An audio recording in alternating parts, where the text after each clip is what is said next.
My father used to say, "A home is not built with bricks, son. It's built with relationships." Back then, I never truly understood what he meant. Today, after he is gone, every word he ever spoke feels carved into my heart. We were 5 siblings, 3 brothers and 2 sisters.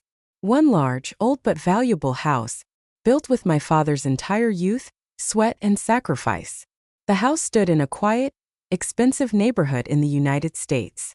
A green lawn in front, a wooden fence at the back, and inside, every wall carried my father's silent struggles. My father was a factory worker. Long shifts, overtime, sometimes even 2 jobs at once, just so we could live a better life. I was the youngest son, and maybe because of that, I was the closest to him. When my father fell seriously ill, I was the first one to stand beside him. My older brothers, David and Mark, were busy with their own lives. "I have too much work. The kids have school. I'll come next week." I heard these excuses again and again, but at the hospital bed, it was only my mother and me. My mother, the woman who sacrificed her sleep, her dreams, her happiness, just to raise us. When my father's condition worsened, the doctor finally said the words no one wants to hear. "He doesn't have much time." That night, my father held my hand tightly. There was a strange sadness in his eyes. "Son, you stood by me. This house is your mother's trust." I wanted to say something, but my tears stole my voice. Few days later, the day every child fears arrived. My father passed away. The funeral was held. People came. Prayers were offered. Condolences were shared. But the moment the last guest left, everything changed. The same brothers, who never came to the hospital, were now sitting at the head of the table. David broke the silence. "We need to talk about the property." My mother looked at him in shock. "Son, your father just passed away. It hasn't even been a week." Mark interrupted coldly. "Mom, emotions aside, this house is worth millions. We need to make a decision." That was the moment I realized. This was not about the house. This was about greed. My sisters stayed silent. Maybe they knew. Their voices wouldn't matter here. David placed some papers on the table. "We sell the house and divide the money equally." My mother's hands began to shake. "Your father wanted this house in my name." Mark laughed. "Wanted? Or wrote it down? Words don't mean anything, Mom." The room fell silent. I stood up, my voice trembling with anger. "This house belongs to Mom. As long as she's alive, no one decides anything." David stared at me. "You're emotional. You live here, that's why you're talking." That sentence pierced my heart like a knife. Was taking care of my parents a crime? Was standing beside my father now being labeled as selfishness? That night, I saw my mother crying quietly. In her own home, she felt unsafe. And that was the moment I made a decision. This fight was not about property. This fight was about my mother's right. The next few nights passed without sleep. The house was the same. The rooms were the same. The photographs of my father still hung on the walls.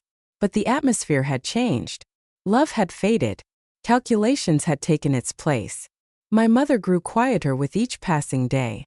She spoke less, but her silence said everything. One afternoon, I found her standing in front of my father's wardrobe. An old key trembled in her hand. "Mom, what is this?" I asked gently.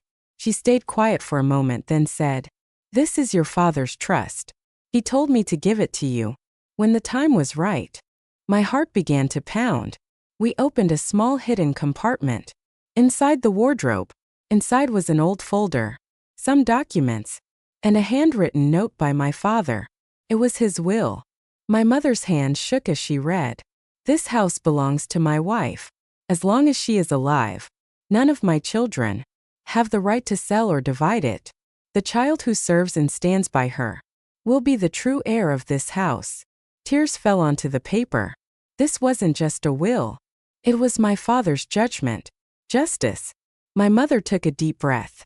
"I hid this because I didn't want hatred between my children." I held her hand. "You stayed silent, Mom, and they mistook it for weakness." That evening, David and Mark came again. This time, They brought a lawyer with them. The lawyer spoke in a formal tone. We would like to begin legal proceedings to divide the property. For the first time, my mother looked them straight in the eyes. I have hired a lawyer too. David froze. You what? Without raising her voice, my mother placed the will on the table. This was your father's decision. Mark grabbed the papers. The color drained from his face. This is fake, he shouted. The lawyer examined the documents carefully. These are legal and very clear. The room felt like it had been hit by an earthquake. So we get nothing? David snapped. My mother replied calmly. I never said that. But this house will not be sold while I am alive. Mark let out a bitter laugh. So you finally won. You turned Mom against us. For the first time, my voice did not shake. You exposed yourselves through your greed. From that day on, everything moved to court. Legal notices arrived. Court dates were set. And my mother endured it all in silence. But I knew this silence was not weakness. It was strength. One night my mother said to me, Son, I didn't fight to save this house. I wanted to see who my children truly were. There were tears in her eyes, but her voice was firm. And in that moment, I realized this was no longer just a story about property. It had become a story about character. The first court hearing felt like a moment suspended between a dream and reality. The same mother, who had spent her entire life keeping us away from courts and conflicts, was now standing there, ready to walk inside. She held prayer beads in her hand, a silent prayer on her lips, and in her eyes, a strange calm. David and Mark arrived with their lawyer. Expensive suits, hardened faces, eyes that looked more like enemies than brothers. My sisters were there too, Emily and Sarah. They were quiet, but their silence was different from our brothers. It carried weight. Inside the courtroom, my father's will was presented. Witnesses were called. His signatures were verified. The judge asked, was this will written by the deceased of his own free will? The lawyer replied, Yes, Your Honor. Medical reports confirm. He was fully conscious and aware. For the first time, fear appeared on David's face. Mark leaned toward me and whispered angrily, You planned all of this. I didn't respond, because the truth was speaking for itself. Then came a moment that shook everyone. The judge turned to my sisters. Would either of you like to say something? Emily slowly stood up. Her voice trembled, but her words were firm. We saw our father suffering alone. We saw our mother crying in silence. And we did nothing. She paused, then continued. This house is not just bricks and walls. It is our mother's dignity. Sarah nodded in agreement. We support the will.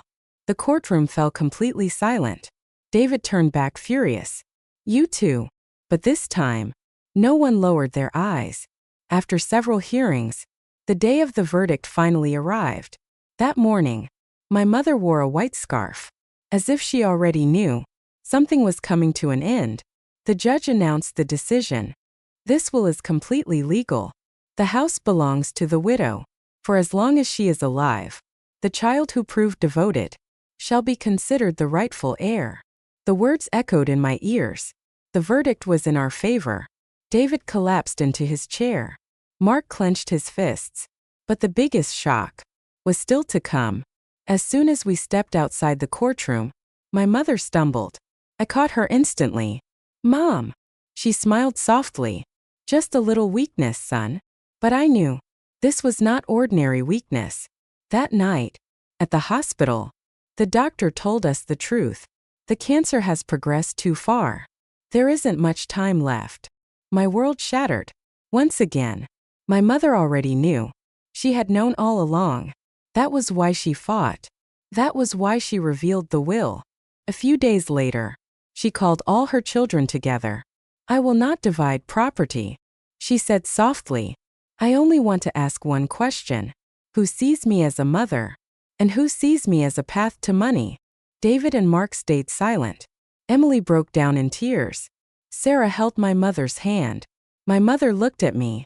Son, now you understand why I stayed silent for so long. There was no complaint in her eyes, only truth. And in that moment, I realized this battle was not won in court. This battle was won in humanity. Only a few days had passed since the court's decision, when life placed us before another test. The white walls of the hospital no longer felt unfamiliar. We knew every moment here was precious. My mother's room was silent. The sound of machines hit my heart like a hammer. I stayed by her side, sometimes holding her hand, sometimes praying in silence. Emily and Sarah came regularly.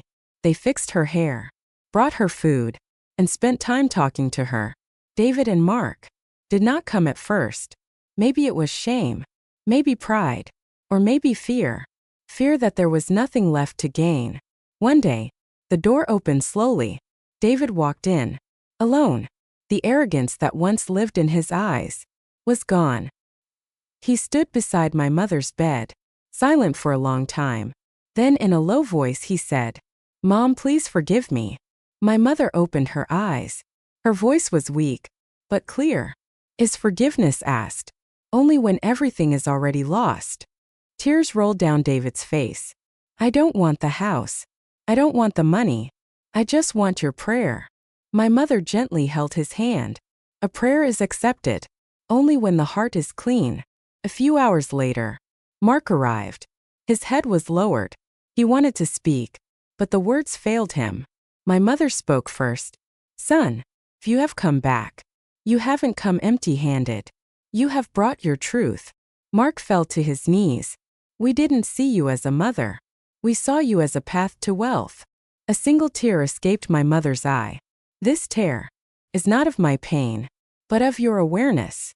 The next day, my mother called me closer. "Son, I have made a decision." I stayed silent.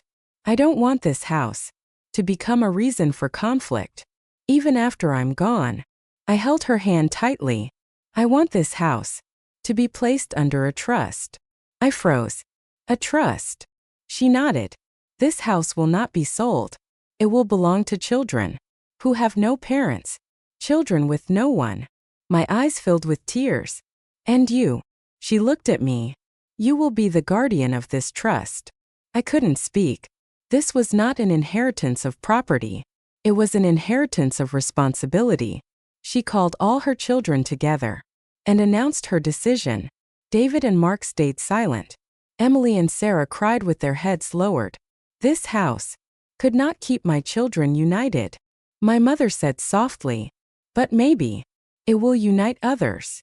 That night, my mother closed her eyes peacefully. I stayed beside her until morning.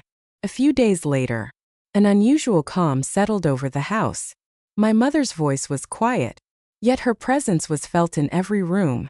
Every morning I would sit beside her, hold her hand, pray silently, and see the peace in her eyes, which comforted my heart.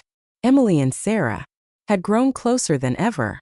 They helped with every task around the house, read stories to the little children, and followed every wish of our mother with care.